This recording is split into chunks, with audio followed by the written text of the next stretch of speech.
السلام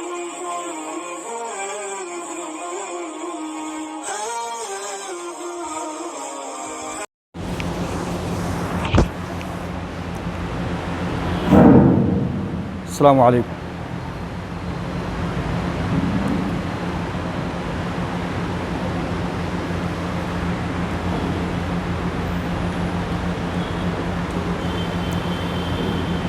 الحمد للہ نحمده ونستعینه ونستغفره ونؤمن به ونتوکل علیہ ونعوذ باللہ من شرور انفسنا ومن سیئات اعمالنا من يهده الله فلا مضل له ومن يضلله فلا هادي له ونشهد أن لا إله إلا الله وحده لا شريك له ونشهد أن سيدنا وشفيعنا وحبيبنا ومولانا محمدا عبده ورسوله أما بعد فقد قال الله تبارك وتعالى في القرآن المجيد والفرقان الحميد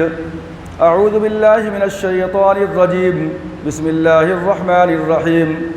يا أيها الذين آمنوا كتب عليكم الصيام كما كتب على الذين من قبلكم لعلكم تتقون أياما معدودات فمن كان منكم مريضا أو على سفر فعدة من أيام أخر وعلى الذين يطيقونه فدية طعام مسكين فمن تطوع خيرا فهو خير له وأن تصوموا خير لكم إن كنتم تعلمون صدق الله مولانا العظيم وصدق رسوله النبي الكريم ونحن على ذلك لمن الشاهدين والشاكرين والحمد لله رب العالمين۔ بزرگان محترم، عزیز ساتھیو، قرآن مجید کی ان آیت کریمہ کے اوپر اس سے قبل دو خطاب کے اندر آپ کے سامنے گفتگو ہو چکی ہے، اور آج کی اس نشست کے اندر بھی میں چاہتا ہوں کہ انہی دو آیت کریمہ کے اوپر آپ کے سامنے مزید کچھ باتیں رکھوں۔ اس سے قبل آپ کے سامنے میں نے ذکر کیا تھا کہ رمضان المقدس کے روزے مکے کے اندر فرض نہیں تھے، مدینے کے اندر فرض ہوئے، سن 2 ہجری کے اندر فرض ہوا،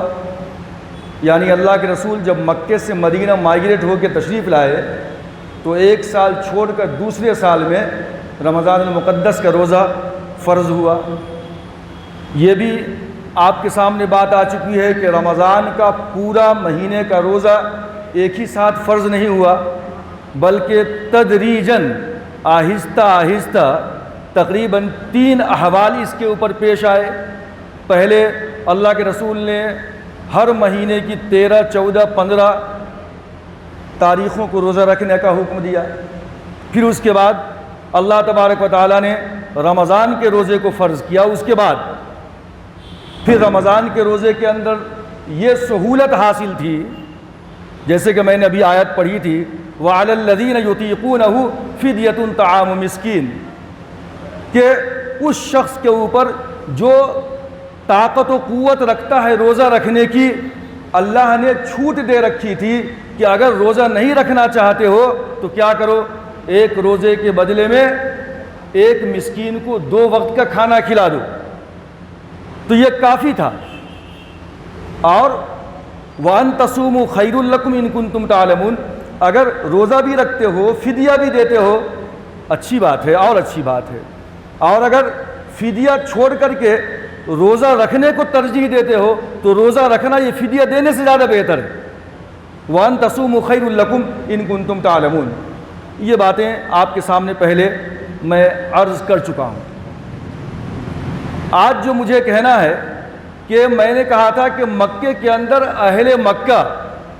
خود تو روزہ نہیں رکھتے تھے لیکن اپنے گھوڑوں کو روزہ رکھوایا کرتے تھے۔ گزشتہ آپ کے سامنے بات آ چکی تھی کہ بالکل سخت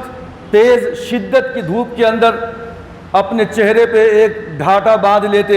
اور اپنے گھوڑے کے منہ پہ توبڑا لگا دیتے، اور جو ہے چلچلاتی دھوپ کے اندر باد سرسر کی تھپیڑوں کے سامنے اپنے گھوڑوں کو ٹھہراتے اور خود گھوڑ سوار اس پہ بیٹھ جاتا اور شام تک یہی پوزیشن رہتی۔ اور اس عمل کو اہل مکہ صوم کہتے تھے۔ صوم کا مطلب ہے رکے رہنا،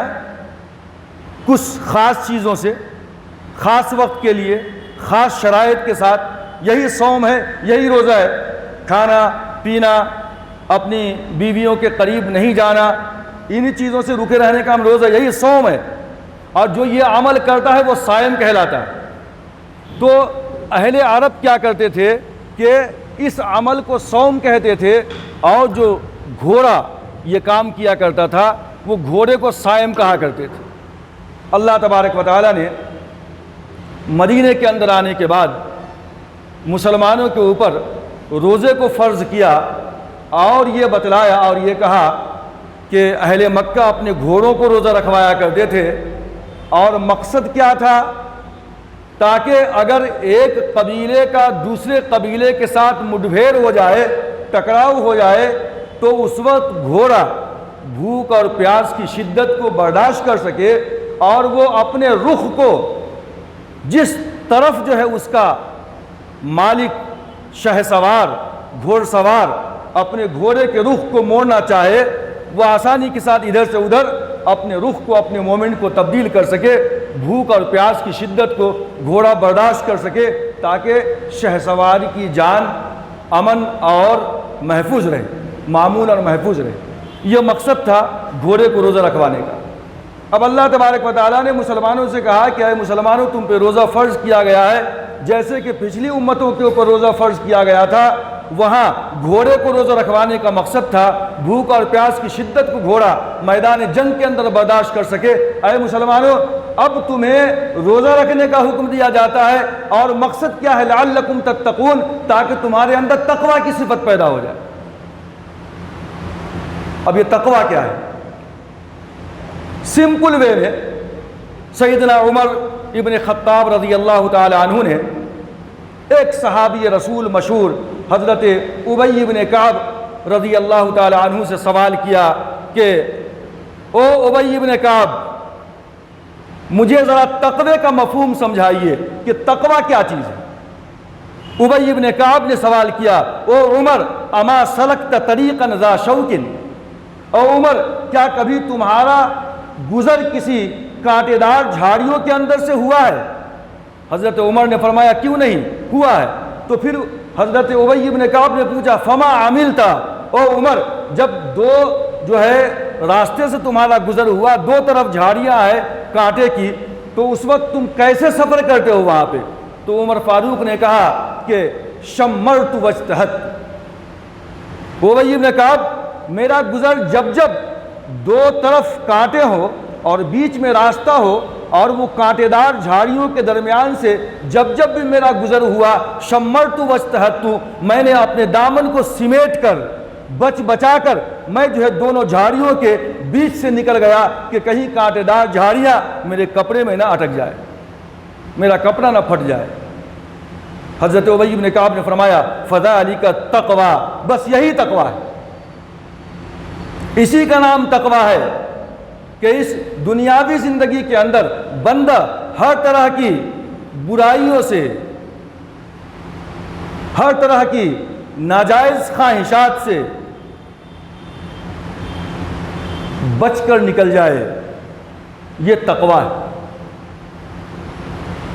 اب اس کے بعد ایک اور خاص بات جو آپ کو بتاتا چلوں، کہ میں نے کہا تھا کہ پورے کے پورے قرآن مجید کے اندر اللہ تبارک و تعالیٰ نے تقریباً 5-6 آیتوں کے اندر روزے کا مکمل جو ہے نقشہ کھینچا ہے۔ اتنی تفصیل قرآن مجید میں کہیں نہیں ہے۔ پورے کے پورے روزے کے تمام احکام و مسائل کا استیعاب اسی سورہ بقرہ کی 6 آیتوں کے اندر اللہ تبارک و تعالیٰ نے جمع کر دیا۔ لیکن جو پہلی 2 آیتیں جس کی تلاوت میں نے آغاز کے اندر کیا تھا،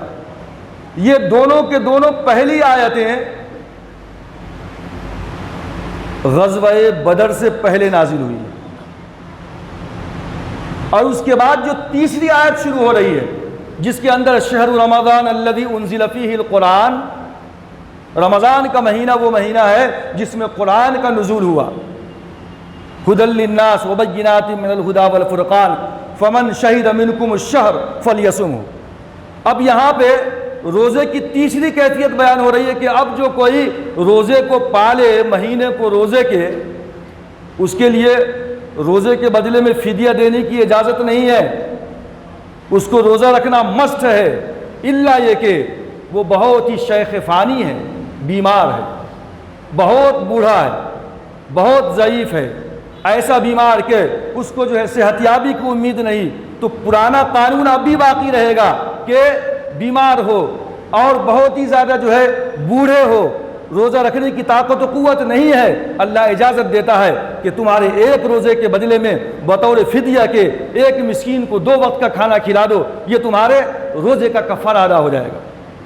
لیکن جوانوں کے لیے، صحت مندوں کے لیے،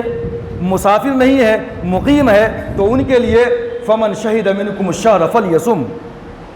جو شخص بھی رمضان کے مہینے کو پالے اس کے اوپر روزہ رکھنا مست ہے، ضروری ہے۔ اب یہ جو تیسری آیت ہے شہر رمضان الذی انزل فیہ القرآن، یہ تقریباً غزوہ بدر کے 1 سال کے بعد نازل ہوئی۔ پورے کے پورے احکام و مسائل ایک ہی مرتبہ نازل نہیں ہوئے رمضان کے۔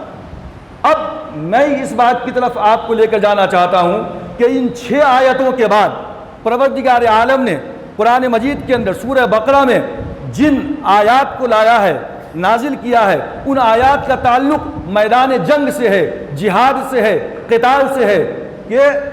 اللہ تبارک و تعالیٰ کے راستے کے اندر اللہ کے کلمہ کو بلند کرنے کے لیے اے مسلمانوں تمہیں بھی بھوک اور پیاس کی شدت سے نبرد آزما ہونا ہوگا۔ اس بھوک اور پیاس کی شدت کو برداشت کرنے کے لیے پروردگار عالم نے جہاد اور قتال کی آیتوں سے پہلے روزے کی آیت نازل فرمائی، تاکہ اہل عرب، اہل مکہ اپنے گھوڑے کو بھوکا اور پیاسا رکھوا کر وہ ٹریننگ دیتے تھے کہ میدان جنگ میں جا کر بھوک اور پیاس کی شدت کو گھوڑا برداشت کر سکے۔ اے مسلمانوں، ابھی جنگ بدر درپیش ہے، جنگ بدر کے بعد پھر جو ہے جنگ احد ہے، غزوہ منیسی ہے، غزوہ قینقاع ہے، غزوہ خیبر ہے اور غزوہ بنی مستلق ہے، بہت سارے غزوات تمہیں سرکردہ ہے۔ ان تمام کے تمام غزوات کے اندر تمہیں ضرورت پڑے گی جسمانی محنت کی، عسکری محنت کی، اخلاقی تربیت کی اور روحانی تربیت کی۔ یہ تمام کی تمام روحانی، اخلاقی، جسمانی تربیت کی ضرورت آنے والے جنگوں کے اندر پڑے گی، کیونکہ اب تک تم کو تمام کے تمام کفار مکہ یہ نوالہ تر سمجھا کرتے تھے، اب تک تم مار کھاتے ہوئے آ رہے تھے، لیکن اب اللہ تبارک و تعالیٰ نے غزوہ بدر سے پہلے یہ قرآن مجید کی 2 آیتیں نازل فرمائی، اور ان 2 آیتوں کے اندر کہا کہ لعلکم تتقون، تاکہ اے لوگوں تمہارے اندر تقوی کی صفت پیدا ہو جائے، تمہاری تربیت ہو جائے۔ یہ مادی جسم جو مختلف لہو و لعب کا شکار بن جاتا ہے، اس سے تم رک جاؤ، یہ تمہارے اخلاقی فساد اور بگاڑ جو ہے اس کی تربیت ہو جائے، روحانی تربیت بھی ہو جائے، کیونکہ آگے غزوہ بدر تمہیں لڑنا ہے۔ اور غزوہ بدر سے پہلے یہ دونوں کی دونوں آیتیں نازل ہوتی ہیں، یا ایھا الذین آمنوا کتب علیکم الصیام کما کتب علی الذین من قبلکم لعلکم تتقون۔ اس لیے جب تک کہ آدمی کے اندر تقوی پیدا نہ ہو، جب تک کہ یہ ہمارا مادی جسم مختلف قسم کے لہو و لعب سے مامون اور محفوظ نہ ہو، جب تک کہ اخلاقی تربیت نہ ہو، جب تک کہ روحانی تربیت نہ ہو، اس وقت تک اللہ اور اس کے رسول کی محبت کا رنگ بندے کے رگ و ریشے میں چڑھتا نہیں ہے۔ اور جب بندے کے رگ و ریشے کے اندر صبغۃ اللہ ومن احسن من اللہ صبغہ، اللہ کا رنگ اور اللہ سے بہتر اور کس کا رنگ ہو سکتا ہے، جب یہ رنگ چڑھ جاتا ہے بندے کے قلب و جگر کے اندر، تو ظاہر سی بات ہے کہ دنیا کے تمام رشتے، دنیا کی دولت، دنیا کی طاقت، دنیا کی شہرت، کلمہ توحید لا الہ الا اللہ محمد رسول اللہ کے سامنے ہیچ نظر آتی ہے، اس کی کوئی اہمیت باقی نہیں رہتی۔ یہ مال و دولت دنیا، یہ رشتہ و پیوند، اقبال نے کہا تھا کہ یہ مال و دولت دنیا، یہ رشتہ و پیوند، بتان وہم و گما لا الہ الا اللہ۔ یہ دولت، یہ رشتے، یہ ناطے، یہ بیوی، یہ بچے، یہ رشتہ داریاں، یہ دنیا کی زیب و زینت، یہ سب کے سب کیا ہے؟ یہ تمہارے خواب و خیال کے ایک بت ہیں، اس کی کوئی حقیقت نہیں ہے۔ کس کے سامنے؟ لا الہ الا اللہ کے سامنے اس کی کوئی حقیقت نہیں ہے۔ لیکن جب روزے کی وجہ سے صحابہ کرام کے اندر تقویٰ پیدا ہوا، ان کی روحانی تربیت ہوئی، ان کی اخلاقی تربیت ہوئی، تو دیکھیے کہ 17 رمضان المبارک کو جمعہ کا دن تھا اور غزوہ بدر کا معرکہ پیش آیا۔ یہ حق و باطل کا سب سے پہلا معرکہ تھا۔ اب تک مسلمان مکے کے اندر پسے جا رہے تھے، مکہ کی گلیوں میں گھسیٹا جا رہا تھا، گلے میں رسی ڈال کر گھسیٹتے تھے، گرم بالو ریت پہ لٹایا جاتا تھا، اوپر سے پتھروں کی سیل ڈال دی جاتی تھی، اوباش گنڈوں کو پیچھے لگایا جاتا تھا، مکے کی گلیوں میں بھگایا جاتا تھا، جانوروں کے جیسا سلوک کیا جاتا تھا، جو غریب تھا، غلام تھا تو اس کا پوچھنا ہی کیا۔ اور اس کے بعد جب مکے سے مدینہ ہجرت کر کے تشریف لائے تو پھر اہل مکہ نے یہ سوچا کہ ہم وہاں بھی تمہیں چین و سکون سے رہنے نہیں دیں گے، لہٰذا 300 میل کے فاصلے سے آ کر کبھی ایسا ہوتا کہ مسلمانوں کی چراگاہ سے جانوروں کو بھگا کر مکہ والے لے کر چلے جاتے اور وہاں سے حکم دیتے جو ہے اوس کو، خزرج کو اور دوسری دیگر قبائل کو کہ مسلمانوں کو مدینے سے نکال دو، ورنہ ہم تم پہ اس طرح چڑھائی کریں گے، تمہارے نوجوانوں کو قتل کریں گے، تمہاری بیویوں کو ہم اپنے قبضے میں کر لیں گے، بہتر یہ ہوگا کہ مسلمانوں کو مدینے سے نکال دو۔ لیکن غزوہ بدر کا جو معرکہ پیش آیا، آپ کو معلوم ہے کہ ابو سفیان مکے کا بڑا سردار جب وہ ایک بہت بڑے تجارتی قافلے کو لے کر ملک شام گیا ہوا تھا، اللہ کے رسول کو خبر لگی، تقریباً 50,000 دینار کی مالیت تمام کے تمام اونٹوں کے اوپر لدا ہوا تھا۔ اللہ کے رسول صلی اللہ علیہ وسلم کو پتہ چلا تو آپ نے موقع غنیمت جانا کہ ان مال کے ذریعے سے یہ مسلمانوں کے خلاف جنگی ہتھیار تیار کریں گے اور مہیا کریں گے فنڈز اور ہمارے خلاف لڑنے کے لیے آئیں گے، لہٰذا اس دستے کو، ابو سفیان کے قافلے کو روکا جائے، مکے نہ پہنچنے دیا جائے۔ لیکن ابو سفیان کو اس کا پتہ لگ گیا۔ ابو سفیان نے مکے کے اندر خبر بھیجا کہ ہمارے اس قافلے کو، اپنے مال کو محمد اور اس کے چاہنے والے سے بچا لو اور ہماری مدد کے لیے آدمی کو بھیجو۔ ابو جہل تھا، عتبہ تھا، شیبہ تھا اور بڑے بڑے جو ہے کافروں کے کمانڈر ان چیف، بڑے بڑے لشکر سب تھے، نکلتے ہیں وہاں سے۔ تقریباً 1300 کا قافلہ ہے یہ۔ راستے میں ابو سفیان بھی اپنا راستہ بدل کر کسی دور دراز علاقے سے نکل گیا، مدینہ کے قریب سے نہیں، دور دراز علاقے سے نکل کر مکہ واپس چلا گیا۔ وہاں جانے کے بعد اس نے خبر بھیجا کہ ہمارا قافلہ صحیح سلامت مکے کے اندر آ چکا ہے، اب تمہیں آگے بڑھنے کی ضرورت نہیں ہے۔ لیکن یہ تمام کے تمام اہل مکہ اور یہ ابو جہل جو طاقت و قوت کے غرور اور نشے کے اندر چور تھے، اس نے کہا ہے کہ چلو ہم خوب اونٹ ذبح کریں گے، کئی دنوں تک وہاں قیام کریں گے میدان بدر کے اندر مدینے کے قریب، اور وہاں یہ عورتیں ہوں گی جو گانا گائیں گی، ہم مزے کریں گے اور پورے کے پورے علاقے کے اندر ہم اپنی طاقت و قوت سے ایک دہشت قائم کریں گے اور مسلمانوں کو گاجر مولی کی طرح کاٹ دیں گے۔ وہ یہ سمجھتے تھے کہ آج تک مسلمان جو ہمارے سامنے نگاہ نہیں اٹھا سکتے تھے، ہم تو ان کو اپنا نوالے تر بنائے ہوئے تھے، ان مسلمانوں کو اتنی طاقت و قوت کہاں سے آ جائے گی کہ وہ جو ہے ابو جہل کا مقابلہ کر سکے، وہ عتبہ کا مقابلہ کر سکے، وہ شیبہ کا مقابلہ کر سکے، وہ جو ہے مکے کے بڑے بڑے سرداروں کے مقابلے میں یہ معمولی غلام اور جو ہے غریب قسم کے لوگ محمد کے فالوورز کس طریقے سے جو ہے وہ ہمارا مقابلہ کر سکتے ہیں۔ لیکن پروردگار عالم نے اسی غزوہ بدر سے پہلے جو ہے یہ آیت نازل فرمائی، لعلکم تتقون، اے مسلمانوں جو ہے مکے کے اندر اہل مکہ اپنے گھوڑوں کی تربیت کیا کرتے تھے تاکہ ان کے اندر بھوک اور پیاس کو برداشت کرنے کی شدت پیدا ہو جائے۔ تمہارے اندر اللہ نے روزہ رکھا ہے تاکہ اس روزے کے ذریعے سے تمہاری زندگی کے اندر تقویٰ پیدا ہو جائے، اور یہ تقویٰ کیا ہے؟ تمہاری روحانی تربیت ہو جائے،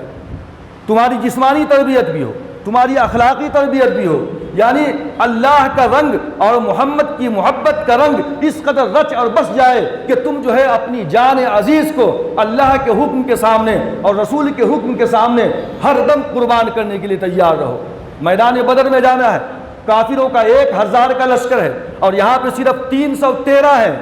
1000 کا لشکر اور یہ 313، وہ 1000 کا لشکر کیا ہے کہ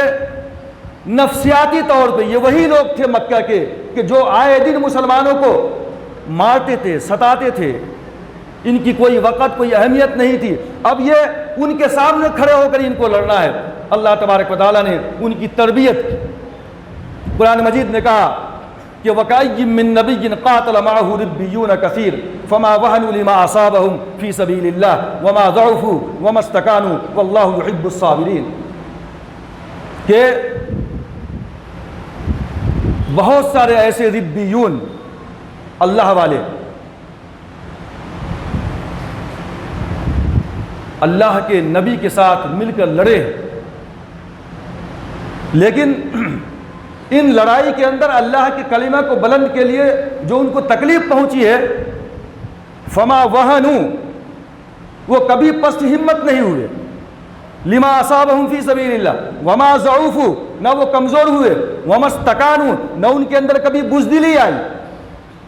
تو پتہ یہ چلتا ہے کہ جب بندے کے اندر تقویٰ پیدا ہو جائے، اللہ سے بندے کا رشتہ مضبوط ہو جائے، رسول سے بندے کا رشتہ مضبوط ہو جائے، قرآن سے بندے کا رشتہ مضبوط ہو جائے، تو وہ اللہ سے رشتہ رکھنے والا، رسول سے رشتہ رکھنے والا، قرآن سے رشتہ رکھنے والا بندہ کبھی بزدل نہیں ہو سکتا، کبھی کمزور نہیں ہو سکتا، کبھی دشمنوں کے مقابلے میں اپنے گھٹنے کو نہیں ٹیک سکتا۔ قرآن مجید نے ایک لفظ استعمال کیا وہن، اور ایک لفظ استعمال کیا ضعف، اور ایک لفظ استعمال کیا استکانتن۔ یہ تینوں لفظ ہیں، لیکن اگر عام طور پہ دیکھا جائے تو یہ تینوں کے تینوں لفظ کا معنی ہے کمزوری، ضعف۔ لیکن مشکات شریف کی ایک حدیث سے پتہ چلتا ہے کہ وہن ایک ایسی کمزوری ہے کہ اگر کسی کے دل کے اندر دنیا کی محبت، زندگی کی محبت اور موت کا خوف، زندگی کی محبت اور موت سے خوف کی بنیاد پہ انسان کے اندر جو کمزوری پیدا ہوتی ہے، وہ لفظ وہن کے اندر میں آتا ہے۔ لیکن جو اللہ والے تھے، جو رسول والے تھے، جو اللہ رسول کے چاہنے والے تھے، ان کے قلب و جگر کے اندر وہن نہیں تھا، گویا کہ موت کا خوف نہیں تھا اور زندگی سے محبت نہیں تھی ان کو۔ سب سے پہلی صفت یہ ہے بندے مومن کی کہ دنیا فانی ہے، دنیا کی محبت کو بسانا نہیں ہے، اور اصل آخرت کی زندگی ہے، موت سے گھبرانا نہیں ہے۔ موت کا فیصلہ اٹل ہے، جب آنا ہے آ کر کے رہے گی، انسان کو بزدل نہیں بننا ہے اللہ والوں۔ تو یہ ہے وہن۔ اور دوسرا لفظ ہے ضعف، آدمی کی اپنی دل کی کمزوری، بزدلی، اپنی کمزوری اور اپنی سوچ، اپنی فکر اور بزدلی کی وجہ سے انسان کے عمل میں جو تعطل پیدا ہوتا ہے، یہ ضعف کے اندر میں آتا ہے۔ اور تیسری چیز ہے وَمَسْتَقَانُوا، قرآن نے کہا استقانہ۔ یہ استقانہ کیا ہے کہ اگر کوئی بندہ دشمن کے مقابلے میں پست ہمت ہو کر کے گھٹنے ٹیک دے، اپنے آپ کو سرنڈر کر دے دشمن کے سامنے، یہ استقانتن ہے۔ قرآن مجید نے کہا کہ بندے مومن کی شان یہ ہے کہ اس کے اندر وہن بھی نہیں ہے، اس کے اندر ضعف بھی نہیں ہوگا، اور اس کے اندر استقانتن بھی نہیں ہوگا۔ اللہ تبارک و تعالیٰ نے جو ہے مسلمانوں کو کہا کہ لعلکم تتقون، تاکہ تمہارے اندر تقویٰ کی صفت پیدا ہو جائے، کہ ضعف بھی ختم ہو جائے، استقامہ بھی ختم ہو جائے، اور پھر سب سے پہلی بات تمہارے اندر ربیون، اللہ کے رسول کے ساتھیوں اور بندے مومن کی سب سے پہلی پہچان کیا ہے کہ وہ اللہ والے ہیں، ربیون ہے وہ۔ جیسا کہ اقبال نے کہا تھا، اور پھر رسول اکرم صلی اللہ علیہ وسلم کی جو تربیت ہے، صحابہ کی تربیت میدان جنگ میں جانے سے پہلے یا پھر عام حالات کے اندر جو اللہ کے رسول نے تربیت کیا ہے، ایک ہے تربیت روحانی تربیت، مذہبی تربیت جو ہم سب کرتے ہیں، ایک تربیت ہماری مدرسوں کے اندر ہوتی ہے، ایک تربیت ہماری مساجد کے اندر ہوتی ہے، ایک تربیت ہماری خانقاہوں کے اندر ہوتی ہے، اور یہ جو تربیتیں ہیں یہ تمام کی تمام مذہبی تربیتیں ہیں، روحانی تربیتیں ہیں، اخلاقی تربیتیں ہیں، لیکن اس کے ساتھ ساتھ ان تربیتوں سے کیا ہوتا ہے؟ انسان کی اپنی زندگی کا فائدہ ہوتا ہے انڈیویجولی۔ میرے اخلاق اچھے ہو گئے، آپ کے اخلاق درست ہو گئے، لیکن جو اللہ کے رسول صلی اللہ علیہ وسلم کی تربیت تھی وہ ایک انقلابی تربیت تھی۔ اسلامی انقلاب اس دنیا کے اندر کیسے آئے؟ اسلامی انقلاب کیسے رونما ہو؟ یعنی یہ تربیت تو اچھی جگہ پہ ٹھیک ہے اپنی جگہ کہ روحانی تربیت ہو، اخلاقی تربیت ہو، انسان کی مذہبی تربیت ہو، لیکن اس کے ساتھ ساتھ ہمیشہ ان لوگوں کو تیار رہنی چاہیے کہ جب کبھی اعلاء کلمت اللہ کے لیے، اللہ کے کلمہ کو بلند کرنے کے لیے اور اسلامی انقلاب اس دنیا کے اندر رونما کرنے کے لیے ضرورت پڑے تو اللہ کے دشمنوں کے سامنے تم سینہ سپر ہو سکو، اپنے آپ کو قربان کرنے کے لیے تیار کر سکو۔ روزہ نے وہی تعلیم دی، وہی دعوت دیا کہ آگے جنگ بدر ہے، آگے جنگ احد ہے، آگے جنگ حنین ہے، آگے غزوہ مریسی ہے، غزوہ بنی مستلق ہے، غزوہ یرموک ہے، اور پتہ نہیں کتنے ایسے جو ہے کافروں سے، مشرکوں سے، مسلمانوں تم کو سابقہ پڑے گا۔ لہٰذا ان تمام کی تمام جو ہے معاملات کے اندر قدم رکھنے سے پہلے اپنے آپ کو تیار کرو، اخلاقی تربیت بھی ہو تمہاری اور روحانی تربیت بھی ہو، اور اگر ضرورت پڑ جائے کہ جو ہے کبھی اگر حق و باطل سے ٹکراؤ، یعنی باطل سے ٹکراؤ کا وقت آ جائے تو اس وقت نہ تمہارے اندر وہن پیدا ہو، نہ تم بزدل ہو، نہ تم ضعف ہو، نہ تمہارے اندر استقامت آئے کہ دشمنوں کے سامنے تم گھٹنے ٹیکنے پہ مجبور ہو جاؤ۔ یہ کیفیت اللہ والوں کی کبھی بھی نہیں ہونی چاہیے۔ اسی کی تعلیم جناب محمد رسول اللہ صلی اللہ علیہ وسلم نے دی۔ اقبال نے کہا تھا اسی کو کہ خام ہے جب تک تو ہے مٹی کا ایک انبار، جب تک تمہاری تربیت نہیں ہوئی، اللہ کا رنگ تمہارے اندر نہیں چڑھا، اپنے آپ کو قربان کرنے کے لیے، اللہ کے دین کی سربلندی کے لیے کیسے تیار ہو؟ خام تو کچا ہے، خام ہے جب تک تو ہے مٹی کا ایک انبار، تو بہت ساری مٹی ہے لیکن اس کا کوئی فائدہ نہیں ہے۔ مٹی اٹھا کر کے گلاس کے اوپر دے مارو، آئینے کا کچھ نہیں ہوگا، لیکن اگر اسی مٹی کو اگر کسی جو ہے آگ کے اندر پکا دو، اس کو اینٹ بنا دو اور اس کے بعد کسی شیشے پہ دے مارو، شیشہ چکنا چور ہو جائے گا۔ تو جنگ میں جانے سے پہلے صحابہ کرام کی جو تربیت اللہ کے رسول نے کیا تھا اس کو اقبال نے کہا کہ خام ہے جب تک تو ہے مٹی کا ایک انبار، تو پختہ ہو جائے تو ہے شمشیر بے زنہار۔ جب تو پختہ ہو جائے، مضبوط ہو جائے، اللہ کا رنگ تیری زندگی میں چڑھ جائے، اپنے آپ کو قربان کرنے کے لیے اللہ کے راستے میں تیار ہو جائے، تو بالکل ننگی تلوار کی طرح ہے تو مسلمان۔ اور اسی طریقے سے علامہ اقبال نے یہ بھی کہا کہ نکل کر خانقاہوں سے ادا کر رشم شبیری۔ خانقاہی نظام، بس کونے میں بیٹھے ہوئے ہیں، اللہ اللہ کر رہے ہیں، اور اتنا اللہ اللہ کرتے رہے کہ میں کھٹکتا ہوں دل یزدہ میں کانٹے کی طرح۔ اسی اقبال نے کہا تھا ایک آدمی بیٹھ کر اللہ اللہ کر رہا ہے خالی، لیکن اگر کبھی حق و باطل کا ٹکراؤ ہو جائے تو وہاں پہ اٹھ کر جانے کی ہمت و قوت پیدا نہیں ہو رہی ہے، تو پھر اس سے کچھ فائدہ نہیں ہوگا۔ یہ تمہارے اپنی ذات کے لیے ہے، لیکن اگر اسلامی انقلاب برپا کرنا ہے تو اس کے لیے تو تمہیں ضرورت پڑے گی کہ جو ہے اخلاقی، روحانی، جسمانی، عسکری، ہر طرح کی تربیت تمہاری ضروری ہے، جو اللہ کے رسول صلی اللہ علیہ وسلم نے صحابہ کو کیا تھا اس وقت جنگ سے پہلے۔ تو اسی کو جو ہے اقبال نے کہا تھا کہ میں کھٹکتا ہوں دل یزدہ میں کانٹے کی طرح، اور تو فقط اللہ اللہ اللہ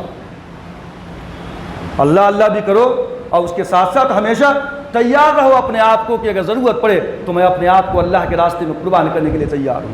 تو اقبال نے اسی کو کہا تھا اس نظام کو کہ رسول اکرم صلی اللہ علیہ وسلم کی تربیت کا جو انداز تھا وہ خانقاہی تربیت کا انداز نہیں تھا، بلکہ وہ انقلابی تربیت کا انداز تھا رسول اکرم صلی اللہ علیہ وسلم کا۔ آپ دیکھیے کہ میدان بدر میں جانے سے پہلے اللہ کے رسول نے کس طریقے سے صحابہ کی ٹریننگ کی۔ تو اقبال نے کہا کہ نکل کر خانقاہوں سے ادا کر رسم شبیری، کہ فقر خانقاہی ہے فقط اندوہ دلگیری۔ کہ فقر خانقاہی ہے فقط اندوہ دلگیری، اور تیرے دین و ادب سے آ رہی ہے بوئے رہبانی۔ رہبانیت دنیا سے کوئی مطلب نہیں، اللہ اللہ بیٹھ کے ایک ہی جگہ کرتے رہو، ختم معاملہ۔ تو اقبال نے کہا تیرے دین و ادب سے آ رہی ہے بوئے رہبانی، اور یہی ہے مرنے والی امتوں کا عالم پیری۔ جو امت مر جاتی ہے تو اس کا بڑھاپا ایسا ہی ہوتا ہے، اب کچھ اس میں نہیں ہو سکتا، اس سے جو کچھ ہوتا ہونے دو، بس ختم، اپنی ذات سے اس کو تعلق ہے، کیا ہو رہا ہے دنیا میں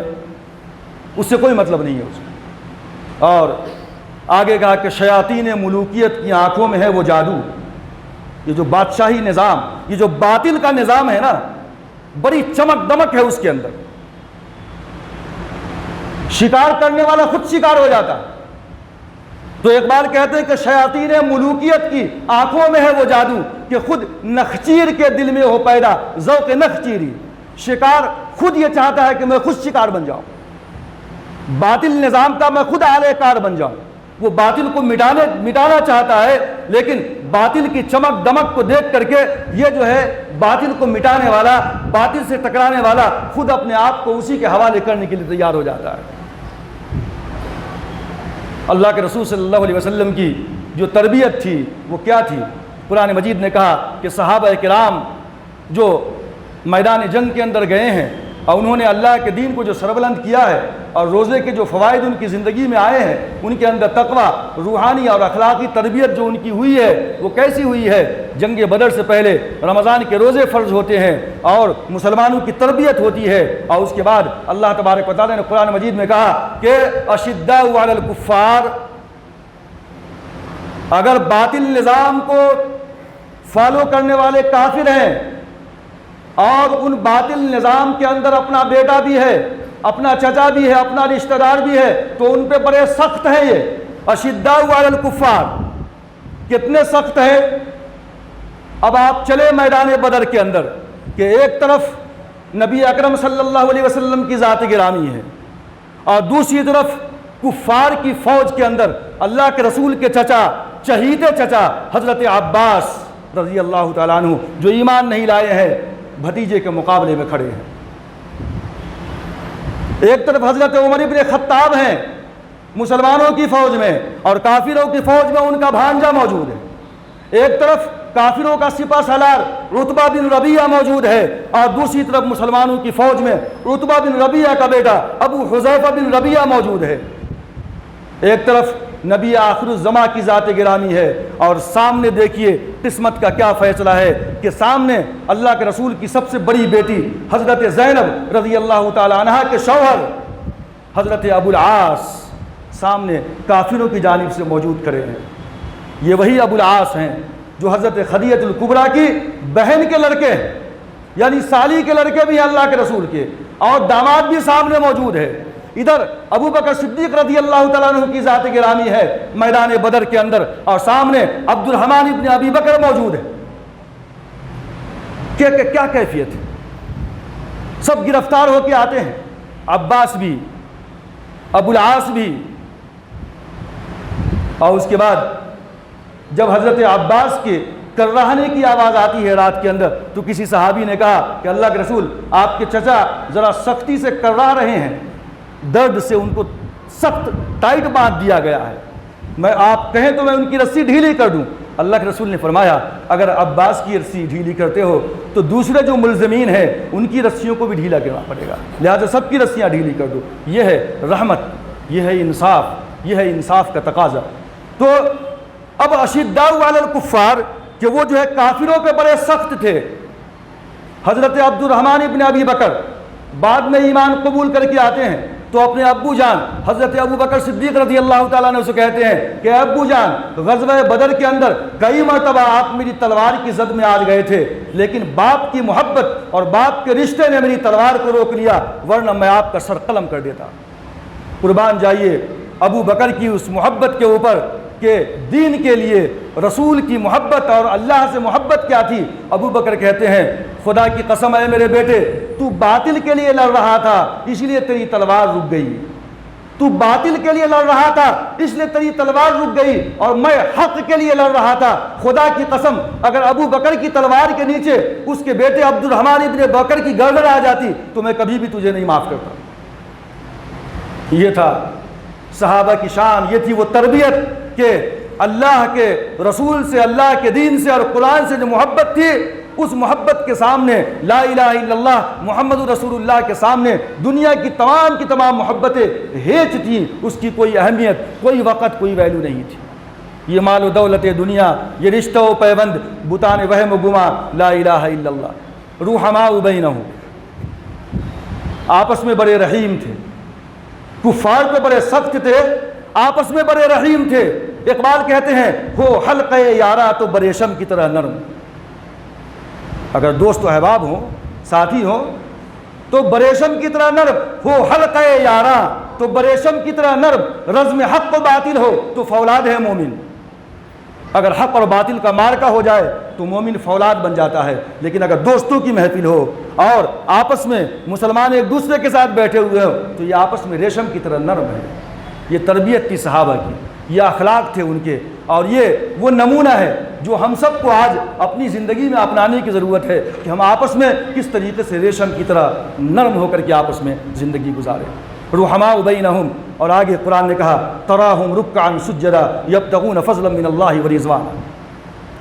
اللہ کے رسول کی تربیت کا وہ اثر تھا کہ تم ان کو دیکھو گے حالت رکوع کے اندر، حالت سجدہ کے اندر، کہ وہ اللہ تبارک و تعالیٰ کے فضل کو تلاش کرتے ہیں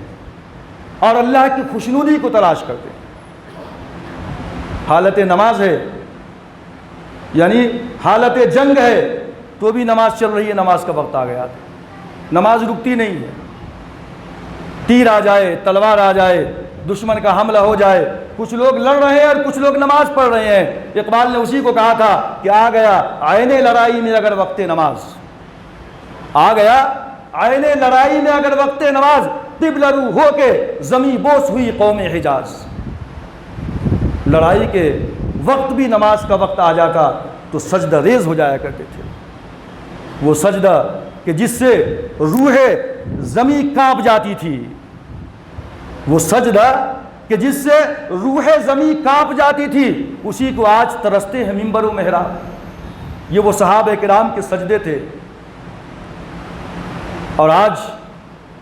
ان سجدوں کے مقابلے میں ہمارا سجدہ کیا ہے بزرگان محترم؟ تو قرآن مجید نے کہا کہ تراہم رکعا سجدا یبتغون فضلا من اللہ ورضوانا۔ اللہ کے رسول صلی اللہ علیہ وسلم کی تربیت جو تھی کہ رحماء بینہم۔ میں اپنی بات کو ختم کروں آخری بات کرتے ہوئے، وقت اگرچہ زیادہ ہو چکا ہے، کہ جنگ یرموک کا ایک واقعہ بڑا دلسوز واقعہ۔ رحماء بینہم، وہ آپس میں بڑے رحم دل تھے۔ جنگ یرموک کا واقعہ ہے کہ ایک صحابی میدان جنگ کے اندر زخموں سے تڑپتے ہوئے پیاس کی شدت میں پکارتے ہیں العطش العطش العطش، پیاس پیاس پیاس۔ ایک دوسرے صحابی آتے ہیں پانی پلانے کے لیے، جیسے پانی پلانے کے قریب جاتے ہیں ایک اور قریب سے دوسری آواز آتی ہے العطش العطش العطش۔ یہ صحابی کہتے ہیں جن کو پیاس لگی تھی کہ بھائی پہلے میرے بھائی کو پلا دو، بعد میں میرے پاس آؤ۔ یہ پانی پلانے والا دوسرے کے پاس جاتا ہے، وہاں جیسے پانی پلانے کے قریب ہے تو تیسری جانب سے ایک آواز آتی ہے العطش العطش العطش، پانی پلاؤ مجھے، پانی پلاؤ۔ وہ دوسرا صحابی زخموں سے تڑپتا ہوا وہ کہتا ہے کہ میرے بھائی مجھے نہیں بلکہ میرے بھائی کو پانی کی زیادہ ضرورت لگ رہی ہے، پہلے اسے پانی پلا دو۔ یہ پانی پلانے والا جاتا ہے تیسرے کے پاس، جب پہنچتا ہے اس کے قریب تو اس کی جان آفری کے حوالے ہو چکی تھی۔ وہ داعی اجل کو لبیک کہہ چکا تھا، وہ شہید ہو چکا تھا۔ وہ بیچارہ پانی لے کر دوسرے کے پاس آتا ہے، یہاں جب قریب پہنچتا ہے تو اس کی بھی وفات ہو چکی تھی، اور جب پانی لے کر تیسرے کے پاس آیا تو آنے تک یہ تیسرا بھی دنیا سے جا چکا تھا۔ رحماء بینہم، قرآن مجید نے اسی کا نقشہ کھینچا وَيُؤْثِرُونَ عَلَىٰ أَنفُسِهِمْ وَلَوْ كَانَ بِهِمْ خَصَاصَةٌ۔ کہ مسلمانوں کی شان یہ ہے، رسول اکرم صلی اللہ علیہ وسلم کی جو تربیت تھی صحابہ کرام کو جو انہوں نے دیا تھا، اور مومنوں کی شان اور صفات یہ ہے کہ وہ اپنے بھائیوں کی ضرورتوں کو اپنی ضرورت پہ ترجیح دیتے ہیں، گرچہ کہ خود وہ پریشان ہو، مجبور، اپنی ضرورت زیادہ سخت ہو، یہ خود مجبور پریشان ہو، لیکن اپنے بھائی کی ضرورت کو اپنے سے پہلے پورا کرنا چاہتا ہے۔ وَيُؤْثِرُونَ عَلَىٰ أَنفُسِهِمْ وَلَوْ كَانَ بِهِمْ خَصَاصَةٌ۔ تو کہنا کا مقصد یہ تھا کہ پروردگار عالم نے قرآن مجید کی جو دو آیتیں نازل فرمائی سورہ بقرہ کی، ان دو آیتوں کے اندر اللہ رب العزت نے مسلمانوں کی تربیت، اخلاقی تربیت، روحانی تربیت، اور اس کے بعد چونکہ یہ تربیت اس لیے ضروری تھی تاکہ مسلمانوں کا رشتہ اللہ کی ذات سے مضبوط تر ہو جائے، رسول سے مسلمانوں کا رشتہ مضبوط تر ہو جائے۔ کیوں؟ آگے چل کر میدان یعنی بدر کے اندر جو مسلمانوں کو سابقہ پیش آنا ہے اور کافروں سے لڑنا ہے، 313 اور 1000 کی جمعیت سے مقابلہ کرنا ہے، کوئی ہتھیار نہیں ہے، تو ایسی صورت کے اندر جب اللہ کا رنگ، رسول کا رنگ چڑھ گیا ہوگا، جبھی تو وہ اپنے آپ کو جو ہے اللہ کے لیے قربان کرنے کے لیے تیار ہوں گے۔ لیکن اگر وہ کچے ہوں گے تو پھر ظاہر سی بات ہے کہ آدمی موت سے ڈرے گا، قتل و قتال نہیں کرے گا، وہ پیچھے ہٹ جائے گا۔ اسی لیے جو ہے اقبال نے کہا تھا کہ تو آگ میں جل اور تو خاک میں مل اور آگ میں جل، جب خشت بنے تب کام چلے۔ جب مٹی جب جو ہے وہ بن جائے، اینٹ بن جائے، خشت اینٹ کو کہتے ہیں کہ تو آگ میں جل، تو خاک میں مل اور آگ میں جل، جب خشت بنے تب کام چلے، ان خام دلوں کے عنصر پر بنیاد نہ رکھ، تعمیر نہ کر۔ آدمی کی تربیت نہیں ہوئی تو ظاہر سی بات ہے کہ کچا ہے ابھی،